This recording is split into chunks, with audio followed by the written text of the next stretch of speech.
Yang kaya, yang punya jabatan, tetap di akhir hidupnya pengen punya gelar yang sama dengan yang miskin.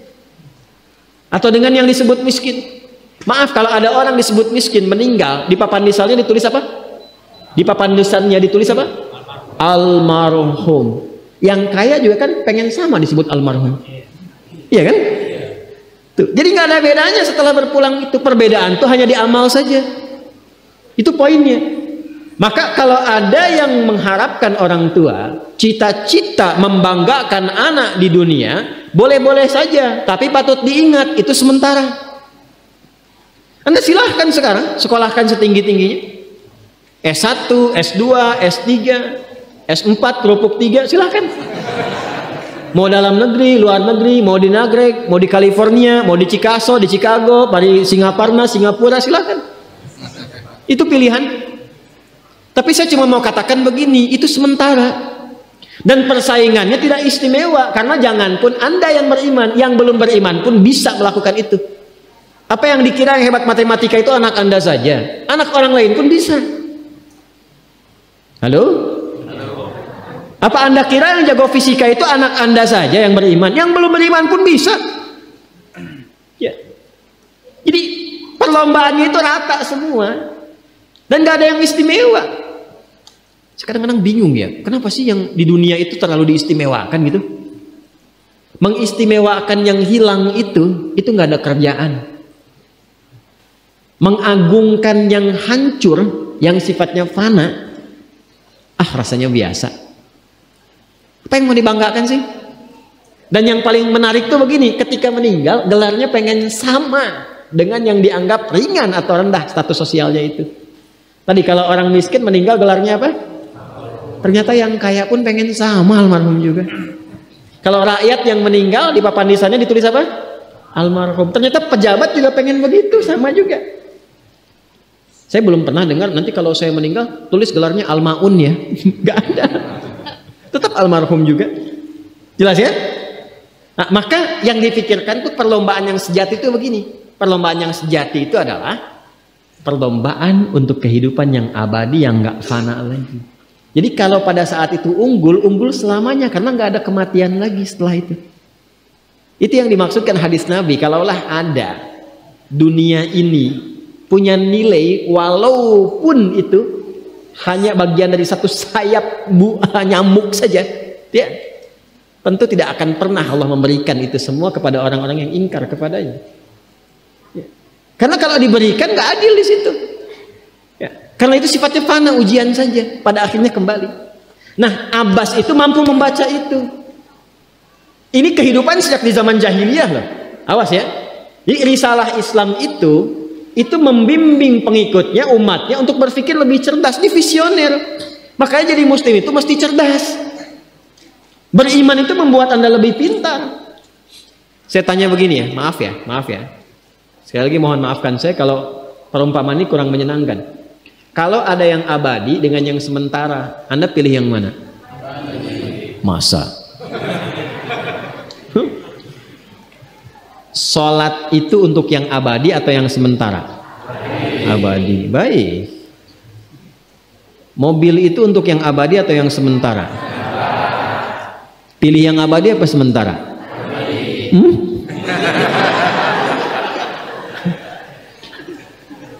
Di Kiai itu ada mobil Innova tuh. Siapa yang besok memilih tidak sholat subuh, pilihannya pilih Innova atau pilih sholat subuh? Yakin? Kalau saya pilih Innova, dipakai untuk mengantarkan sholat subuh. Nah, itu lebih bagus. Ya. Jangan dipotong sampai situ ya. Ya bisa aja kita pilih Avanza, bisa pilih Ferrari, bisa pilih Pajero ya. Awas yang punya mobil Innova, Anda potong, royalti kena. Paham? Abbas itu begitu. Anak saya mesti dipanggil di akhirat dan semua penduduk langit dan bumi menyimak itu semua. Diviralkannya di akhirat. Viral dunia itu sementara, internetnya diputus gak viral lagi. Kadang-kadang yang viral kemarin kan sekarang nggak ada lagi, ya kan? Yang viral tahun lalu sekarang sudah nggak ada, ya kan? Jadi belum selesai kehidupan sudah hilang juga viralnya. Akhirat itu selamanya. Dan biasanya begini, kalau orang-orang yang diviralkan oleh Allah atas kehendak Allah itu abadi melintasi setiap masa. Jadi ada yang viral karena berita, ada yang viral karena doa dan kehendak Allah Subhanahu wa taala. Itu yang diviralkan langsung atas kehendak Allah itu melampaui zamannya. Makanya kisah ini pun bertahan sampai sekarang. Nah, Abbas itu berpikir, saya boleh sekarang jadi pebisnis pedagang, tapi anak saya mesti menguasai apapun yang pernah diajarkan oleh Nabi. Maka anak kecil ini sejak dini mengikuti Nabi. Sejak dini lekat dengan Nabi. Maka ketika Nabi tidur pun itu ikut berkunjung karena keluarganya. Nah, inilah yang didapatkan oleh kita hadis tentang bangun tidur.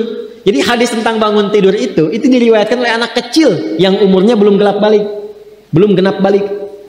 Main-main ke rumah Rasulullah, ke rumah bibinya Sayyidah Maimunah, ingin tahu bagaimana cara bangun malamnya Nabi.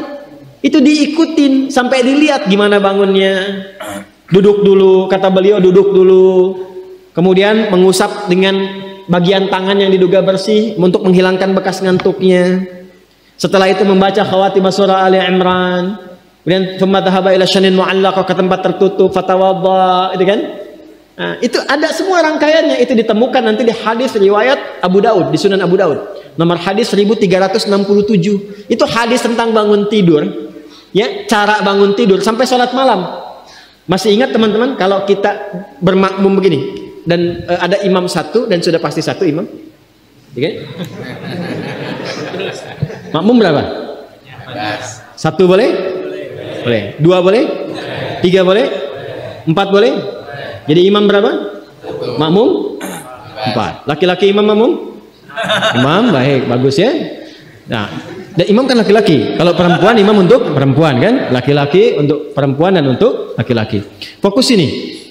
Kalau satu begini, satu laki-laki, kemudian di belakang laki-laki. Ini kan posisinya boleh sejajar kan?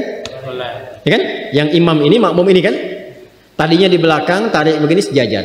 Ini yang meriwayatkan anak kecil yang belum balik itu. Itu riwayat Ibnu Abbas. Satu paket. Termasuk sholat, kemarin kan kita tarawih kan, sholat malam. Yang dua rakaat itu kan. Ya, sholat malam yang sampai 11 itu, tambah khafifatain 2, itu riwayatnya ini. Yang sholat tahajud malam yang 11 rakaat, tambah khafifatain 2, ini riwayatnya ini. Tutup dengan witir 1 rakaat. Itu anak kecil yang meriwayatkan. Dan tahukah Anda? Sepeninggal Nabi Shallallahu Alaihi Wasallam, Abbas bapaknya ini hafal 200 hadis, anaknya Abdullah hafal 2000 hadis. Begitu caranya. Anda di sini ada yang diplomat, yang di kantor, yang taruhlah berdagang misalnya, ibu rumah tangga, ya, dan sebagainya. Boleh, nggak apa-apa. Saat ini kita mungkin belum maksimal, tapi jangan biarkan ada satu di antara anak keluarga kita yang tidak jadi kebanggaan di akhirat. Tolong ya, tolong pulang dari sini dilihat anak Allah titipkan kepada saya berapa anak. Tolong siapkan jadi kebanggaan akhirat. Satu aja jadi ahli Quran tuh. Untuk pelita di rumah tuh, penghilang kesedihan, penghilang kegelisahan, mendatangkan semangat. Itu demi Allah saya katakan, gak ada yang paling indah kecuali saat ayah pulang ke rumah. Tiba kemudian dia melihat anaknya yang kecil sedang murajaah. Amma yatasaalun, bahkan surat yang bapaknya sendiri belum hafal. Jangankan pulang ke rumah, Anda sedang mau rapat, dikirimi video anak Anda 3 tahun membaca surah Al-Ikhlas, itu hati tenang. Itulah Quran. Itulah Quran. Maka belajar dari Ibnu Abbas ini, apa yang terjadi ketika orang tua mampu memfasilitasi anaknya demikian, sekalipun orang tuanya tidak mencapai apa yang diraih oleh anak, tapi orang tua mewarisi setiap pahala yang dihasilkan dari anak itu. Karena itulah setiap hadis yang diriwayatkan oleh Abdullah kecil ini, Ibnu Abbas, maka semua doa tersambung bukan hanya untuk beliau, tapi juga untuk keluarganya, untuk orang tuanya. Karena itu kalimatnya bukan radhiyallahu ta'ala anhu, tapi anhuma, untuk Abdullah dan bapaknya.